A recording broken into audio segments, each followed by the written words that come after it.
know when you come to northern Michigan what to prepare for, right? Mm-hmm. There could be snow right now. And based on how hot it's been downstate, that would be kind of nice right now. Yeah, for sure. Anyway, my name's Ben. This is JR. We want to talk a little bit about the uniforms we're wearing and the muskets we're going to fire out here for you today. We represent infantry soldiers during the American Civil War. Now, does anyone remember when the American Civil War was? Just shout it out. I was just a boy. Very good. You were just a boy back then. All right. Nice. That's right. During the American Civil War, 1861 to 1865, you would have seen soldiers in the Union Army dressed just like JR and myself. You threw it to a guy that's got one eye and definitely not a player. I did it on purpose. He's By your funny. right foot there. By The your other right right foot. foot. He's in the infantry. There it is. A long ways down there. Is it a 45 Colt? Okay. Yeah. All right. JR is wearing what we would call our fatigue uniform. If you were going into the army and you were going out to battle, you'd be wearing the fatigue uniform that you see JR wearing. That's kind of our battle uniform. There are also soldiers during the American Civil War in the Army of the Potomac and also out west that would have been wearing what you see that I'm wearing. What? A frock coat, a hardy hat. This is also kind of like our dress uniform if we were stationed at a post, a military fort. It's made of wool. It doesn't feel too bad today. But if you've been in some of the hot reenactments and battles we've been in, just like last weekend in Hastings, Michigan, it was a little warm and humid and not so nice in wool. They tell us that it breathes. They lie? I would disagree. I actually, for 7 years, was an interpreter at a historic site wearing wool every day. And a lot of times at the end of the day, I would leave and go home, and I'm sweating just as bad in the t-shirt and shorts as I was in my wool. So, with that said, we're both privates. You can tell that because we have nothing on our sleeves. We have no stripes on the outside of our pant legs. During the American Civil War, we were paid a whopping $13 a month. Not bad. You want a fanfare? Sure. How about that?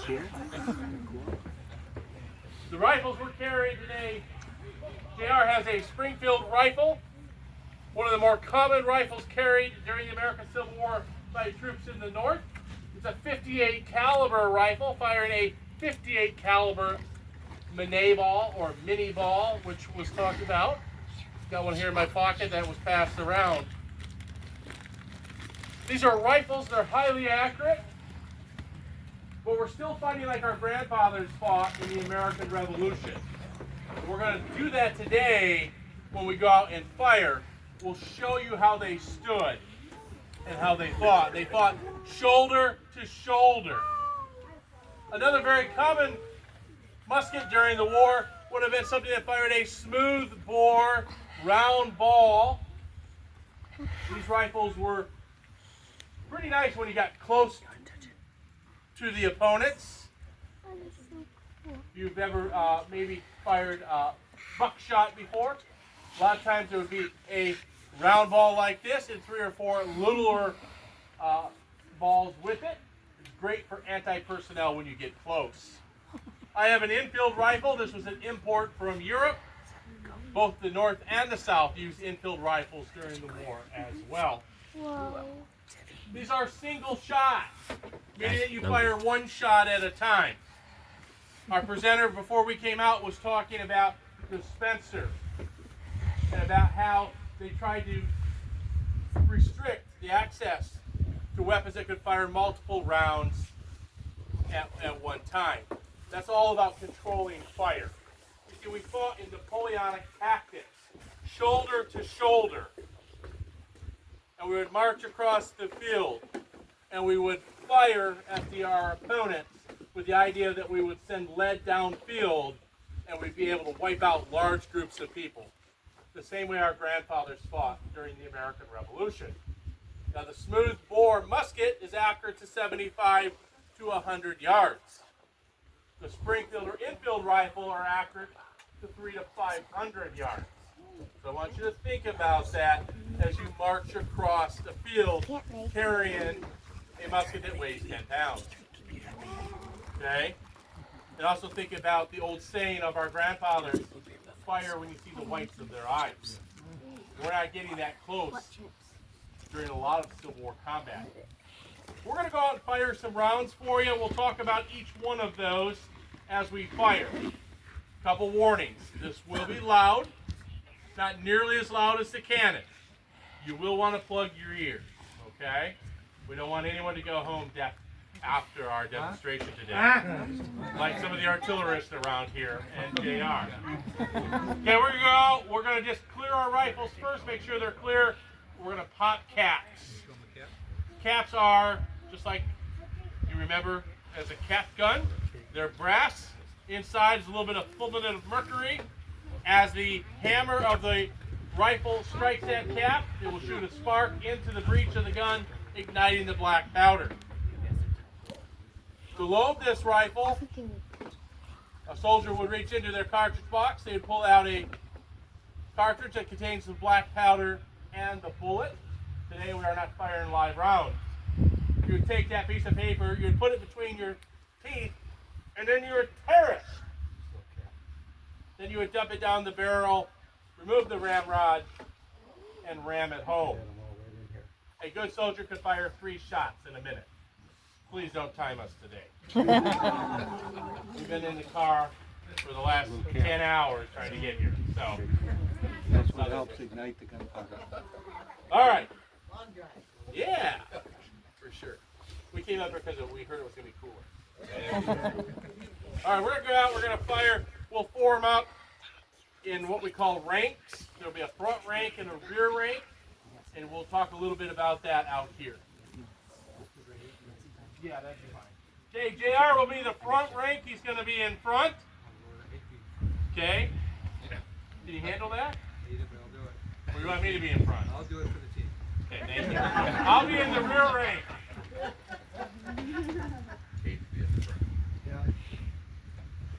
Prime. Notice how he teed his feet. We're just going to clear our pieces. We fought last weekend. We just want to make sure they're clear. Mine wouldn't fire at. Yours didn't fire last weekend? Hey! Fire! Recover. We'll try it.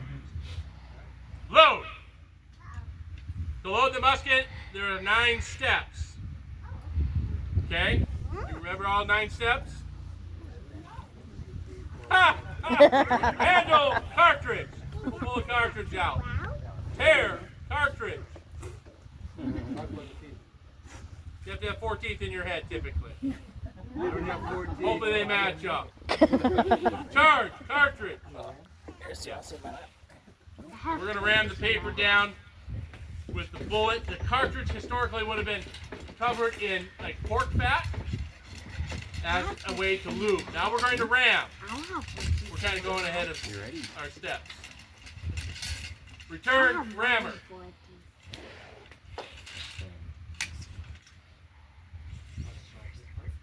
Okay.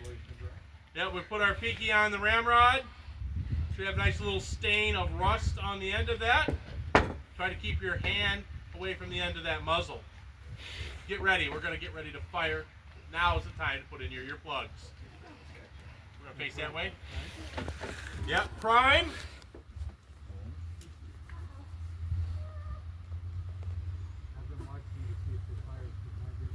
Yeah, we'll need your help. We're not sure if JR is going to be able to fire.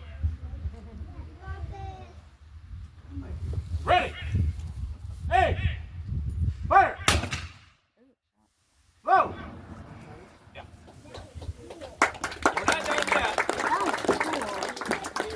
We're not done yet. There's different ways you could fire.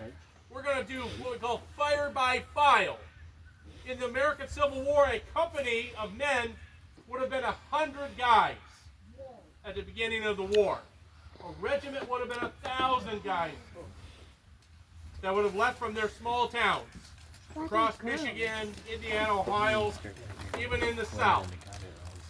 By the middle of the war, by the summer of 1863, the average regiment in the Army of the Potomac had almost 350 men. Guys got sick, they died, deserted, got injured in battle. The number one killer of a Civil War soldier had nothing to do with firearms. A young man could. Matter of fact, you can relate to the Civil War soldier because all of you have had, what was that number one killer? Diarrhea. Okay? Dysentery, bad water. Or, okay, you played the game. Yeah. Is that the greatest game? No, diarrhea is not fun. Yeah, you do lose everything. Yes, everything. Yeah, for sure. Who knew it was an Olympic sport? Okay. Right. Hey. Remember, by firing by file, that allows us to continue to fire all the way down the line. So these two guys, stop. These two guys are going to fire. Two guys next to us are going to fire all the way down. By the time the end of the line is done firing, JR and I can then fire at will. So we're keeping lead going downfield at the Confederates. I don't think they ever made it this far north. You ready? No, we're going to fire by file. Okay. Ready? Okay. Fire! The next rank would fire, the next rank, and then we will do what we're going to do now. Fire at will. So that's not will by name. That just means we get to fire without having to command. So we would load as quickly as possible through this process. Remember, we said a good soldier can fire how many shots in a minute? Three. Don't time us. We're in the Union Army. Ooh, bad joke. Sorry. What's the bad joke? We'll be home by tomorrow tonight. Yeah. All right. Coming over.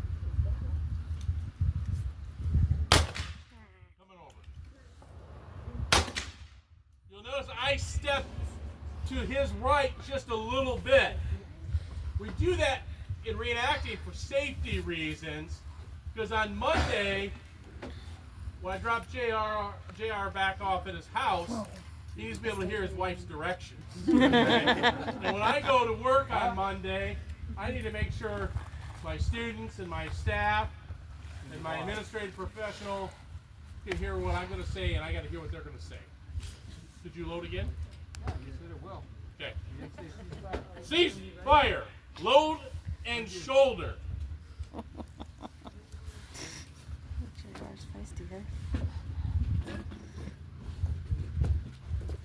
Any questions?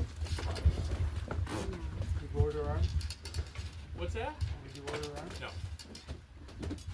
Just imagine hundreds or thousands of these going off on a battlefield in Pennsylvania, Maryland, Virginia, Tennessee, all over.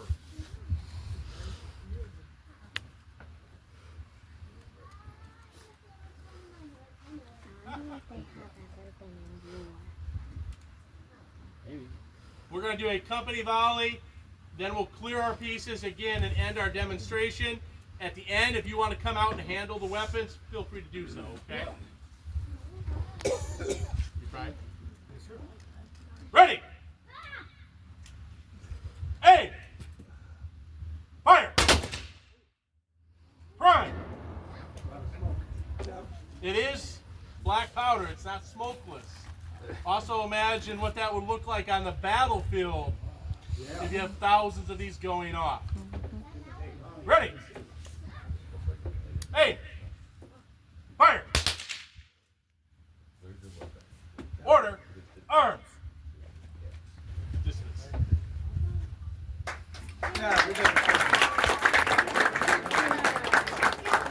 JR's gonna spring his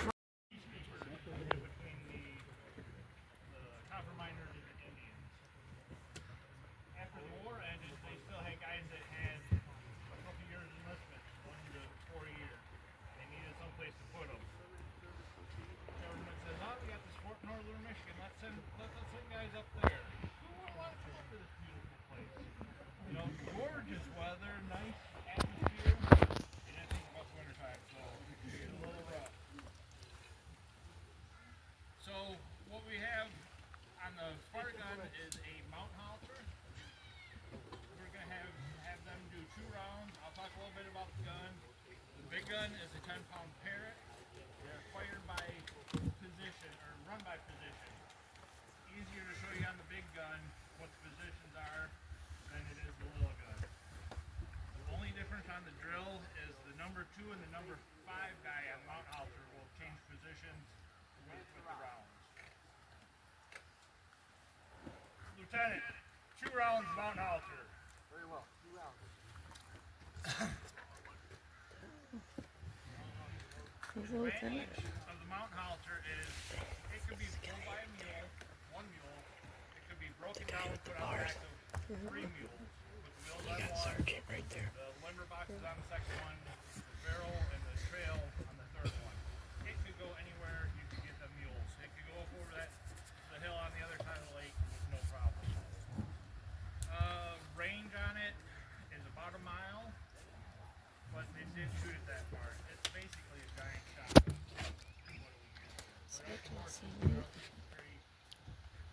In the rough terrains. The big gun takes 6 horses to move. It's not going to go. It would go up and over that hill, but it's going to take a little bit longer than a house.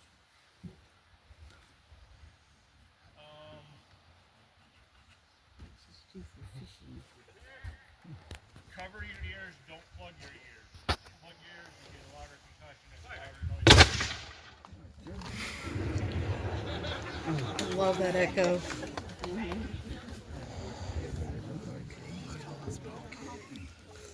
echo will be much better out of the big gun.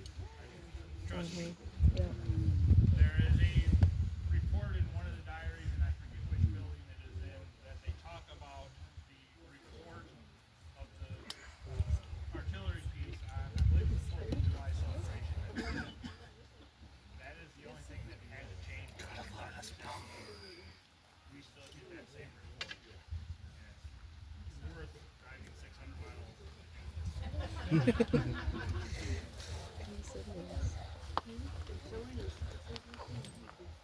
you'll see that they'll clean the piece out. They'll use a wet sponge, dry sponge, and again, I'll explain a little better when we get into the big gun. The number 2 and the number 5 changes when the gentleman's on the box. He takes the next round out. As he's coming up, he's got the round for the gun. Number 2 comes back out as the next round.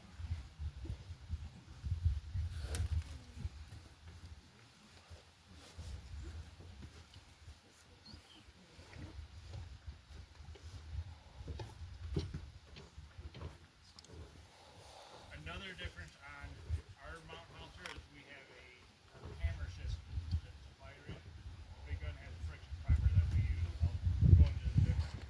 The hammer was used more on naval ships.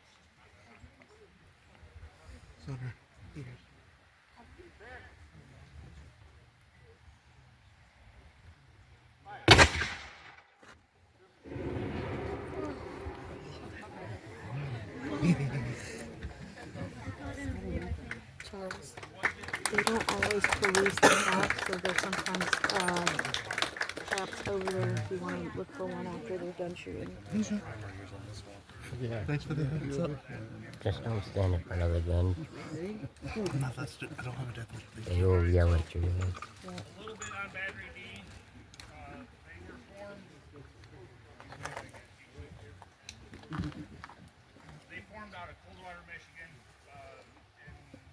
window frame in. They left Coldwater December You're a big 1861. boy. You got him now. According to There's the a big, records of really the boat, big fly. the records It's the size of my pinky. Gone now. forwarded at the general's office, or they're missing. Nobody knows where they're at. So from 63, they left. They were attached to the 1st Brigade, 3rd Division, 4th Corps. Mainly saw action in the Western Front, so Chattanooga, Tennessee, Kentucky. The battles that Battery D has noted in is Hoover's Gap, Tennessee, Chickamauga, Georgia, Chattanooga, Tennessee, Mission Ridge, Tennessee, and Murphy. So I took a picture of some familiar people for Kira. And then they mustered out in August of 1865. The fact that he got a promotion to captain. Total enlistment for the unit was 314. Might be down. One killed in action. 85 died of disease and wounds. This phone is not working. Alright, so like I said, the gun is fired by the numbers. Each position has their own job. During the Civil War, they would train 8 hours a day, rotate around positions so that if somebody got wounded, injured, shot, killed, anybody could go up and take that position and be able to run the gun. So the gentleman in the number 1 has a staff on it. On one end it's got a rammer head on it that he shoots the target with. The other end is dry sponge that goes in and dries the barrel off after he has the wet sponge. The wet sponge kills all the embers. From the previous round, the original gun, the charges were a cheesecloth bag soaked in kerosene. Everything pretty much burned out. Gentleman in the number 2 has a staff that's got a worm on it. During the Civil War, there was a worm for every 6 guns. Again, because their rounds were soaked in kerosene and cheesecloth bags, most of it burned out. We use authentic Civil War approved heavy duty Reynolds wrap. Not all that foil burns out. The majority of That that foil joke does not does change from get captain to burned out. captain. We have to go in after every round and pull off the excess foil. If we don't, you'll get a buildup. It'll go beyond the touch hole. You won't be able to make the gun go boom anymore. That's no fun. Gentleman in the number 3 has a thumb cell on his least attached thumb. That goes over the touch hole to prevent any oxygen coming into the barrel after the gun's fired or during while they're servicing the piece. And he also has a brush and a pick. The brush is to clean out the touch hole after the gun's fired, make sure all the debris is cleaned out. The pick is used to pick the charge so that when the primer goes in and gets full, it has access to the charge. Gentleman in the number 4 has a lanyard, which is about a 6-foot chunk of rope that has an S-hook on one end and a T-handle on the other end. That hooks into the friction primer, which is a brass tube about 3 inches long, filled with very, very, very, very, very fine powder. Sealed on one end with a number of different chemicals. Beeswax seals one end. The other end has a wire on it that is has crimp on one end, a ripple kind of like a bobby pin. That bobby pin gets coated with the same chemicals that is basically a match head. That goes in the brass tube after the powder put in there, crimped together. When that wire gets pulled out, that acts like a match head. Lights the powder in the tube, burns through the beeswax on the bottom of the tube, goes into the round, the gun goes boom. Let's hope. Gentleman in the number 5 has a haversack. He's the one that's in charge of taking the round from the limber box up to the corporal to get inspected to make sure it's what the corporal called for. He'll carry it up to the number 2 guy, exchange it, they'll put it in, it'll go off. Gentlemen in the 6, 7, and 8 would be on the limber box. They're in charge of making sure that the round that the corporal called for is the right round, used in the right range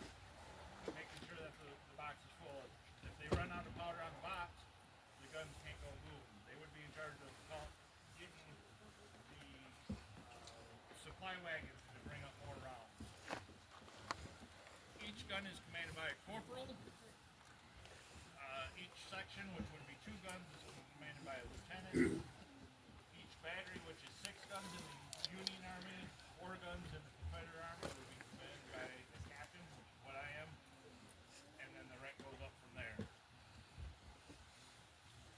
Lieutenant. Sir. 2 rounds.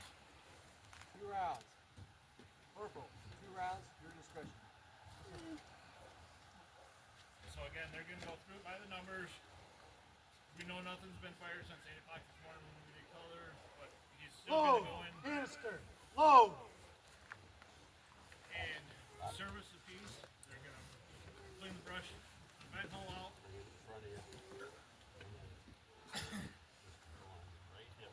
He's going to step in and worm it. Again, that's for our safety. They wouldn't have done that during the Civil War because all their stuff burned out. If they would have had a misfire, had to go in for a round, that's what they would have used to go in and extract it.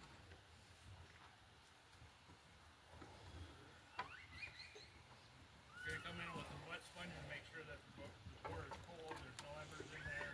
You follow that up with a dry sponge and dry it out, because again, you don't want too much water or the guns don't go boom.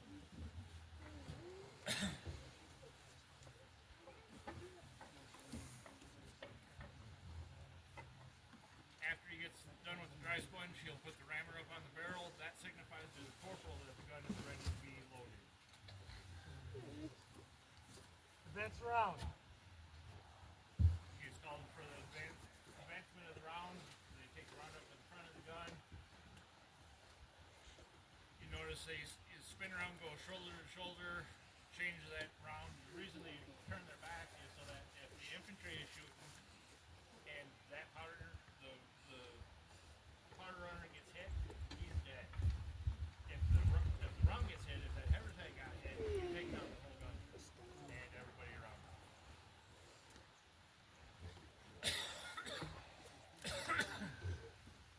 He's gonna seat the round. The other thing, you see, you put the rammer up on the hub. That is a reenactor's position. That signifies to the crowd on the other side, the infantry coming toward us, the gun is loaded. It's getting ready to go off. Ready. On the ready command, they pick it.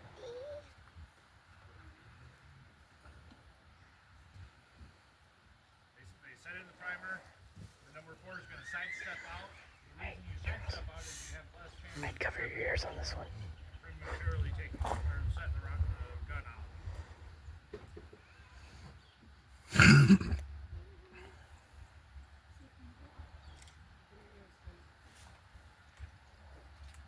Prepare. On the prepare, the 1 and 2 come down. They're going to lean back. They're going to look down range and make sure that nobody's coming in front of the gun. Make sure there's no borders out there. Fire.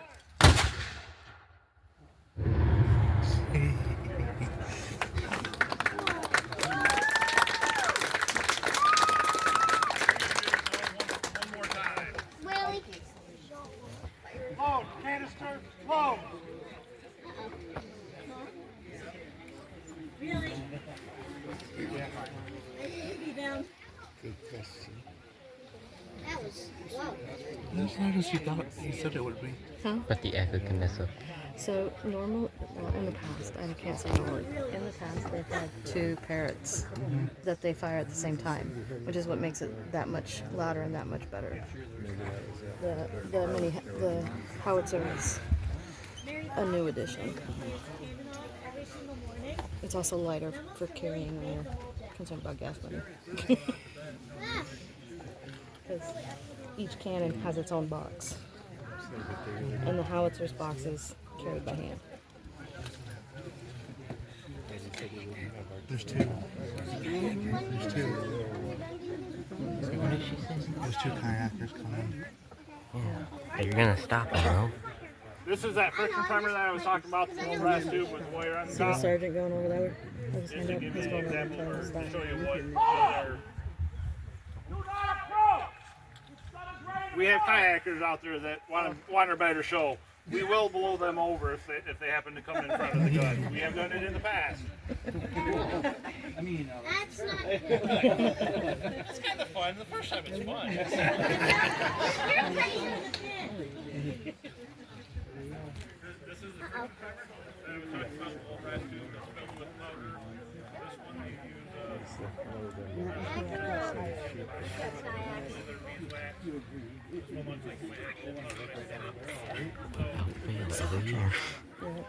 use Well, they don't have anybody down over there this year.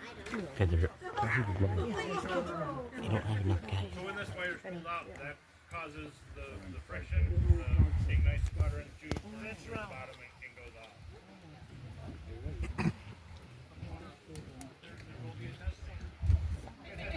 All I know is when we pulled the string, that's when it They're fell. backing. I don't want it. I have a beautiful picture of fire coming out of the front and the top of the cannon on my Facebook. I think Drew showed me before. The only thing I'm gonna suggest is don't touch the front of the barrel or the sponges. They have a chemical, the sulfur on them from the powder and the black residue. It'll wash off your hands. Your clothes Not so much. may or may not. I think you threw away 2 pairs of pants.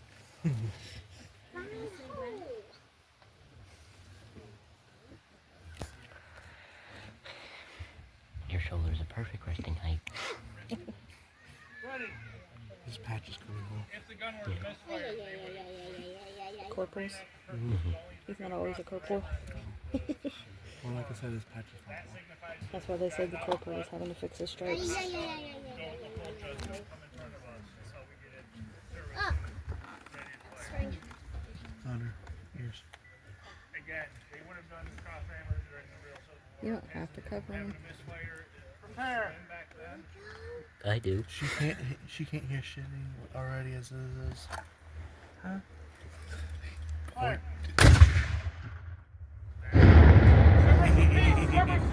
That was loud.